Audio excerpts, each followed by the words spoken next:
Guru kami Syekh Shalih Al-Fauzan hafizahullah taala, ulama besar di Saudi Arabia yang masih hidup sampai sekarang hafizahullah. Beliau pernah ditanya dengan pertanyaan yang hampir sama. Ditanya tentang apa hukum memperdengarkan suara tilawah Quran dengan speaker masjid.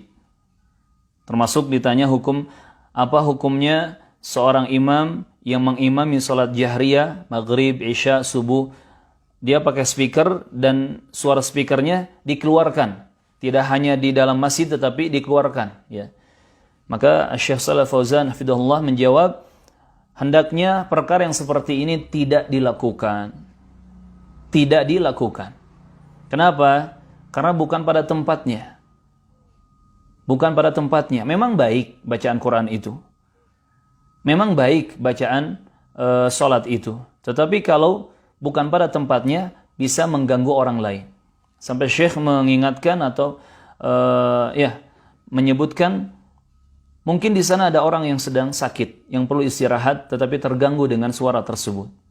Mungkin di sana ada anak kecil yang kemudian menangis karena terganggu dengan suara tersebut. Mungkin di sana ada orang-orang yang macam-macam, yang seharusnya mereka kita jaga, kita lindungi, malah mereka terganggu dengan suara tersebut. Barakallahu fikum.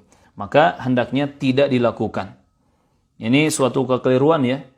Disetel, murotal, di speaker, ya. Apalagi dari isya sampai subuh misalkan. Atau yang mengiringi waktu-waktu salat, yang mengiringi waktu salat Jumat dan seterusnya. Ini perkara-perkara yang hendaknya tidak dilakukan karena tidak ada bimbingannya langsung dari Rasulullah dan para sahabatnya radhiyallahu taala anhum. Memang baik bacaan Quran itu, tetapi hendaknya tidak mengganggu orang lain. Karena kaidahnya, Masya Allah, andai di samping kita ada orang sholat dan kita sedang baca Quran, ini bacaan Quran kita ini tidak boleh mengganggu orang yang sholat. Orang yang sholat saja tidak boleh terganggu oleh bacaan Quran kita. Apalagi orang yang sedang sakit, orang yang butuh istirahat, orang yang sedang macam-macam, ya, alasan mereka atau udzur mereka. Maka jangan dilakukan. Bagaimana Ustaz menghadapi fenomena seperti ini, kejadian seperti ini terjadi di lingkungan kita? Pertama, sabar. Sabar menghadapinya, tidak perlu pakai amarah, tidak perlu pakai emosi. Jangan nanti malah menciptakan suatu konflik, tidak. Sabar, sabar, sabar. Isbiru wa sabiru, bersabarlah kalian kata Allah dan perkuatlah kesabaran kalian. Yang kedua, doakan agar mereka dapat hidayah, agar mereka tahu mana kebaikan yang harus dilakukan pada tempatnya. Karena fi kulli maqal maqam, li kulli maqal maqam. Untuk setiap ucapan itu ada tempatnya.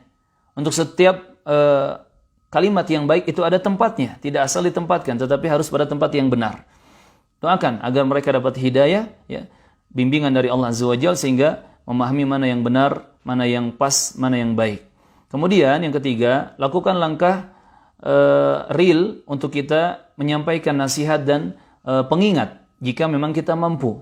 Kalau kita mampu misalkan datangi pihak DKM-nya, ya, atau orang-orang pengurusnya dengan sopan, dengan lemah lembut, dengan penuh hikmah, kita sampaikan penjelasan, kita sampaikan permintaan sambil mohon maaf, ya, kita berharap begini dan begitu, disampaikan agar ada perubahan ke arah yang lebih baik.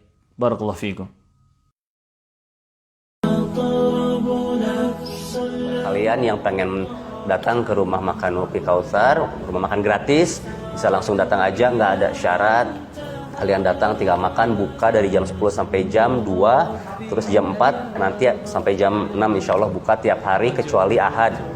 Buat kalian juga yang ingin donasi, nanti juga bisa cek sosial media kita di rumah makan gratis Upi Kautsar. Kalian bisa donasi apa aja, nggak harus berupa uang, bisa berupa bahan baku, makanan apa aja. Insya Allah kalau lewat sini juga buat yang pada safar juga bisa mampir ke sini. Nanti alamat di sini, ya, di bawah sini. Kalian bisa cek, follow juga Instagramnya. Jangan lupa donasi dan doakan supaya kita bisa istiqomah terus, insya Allah.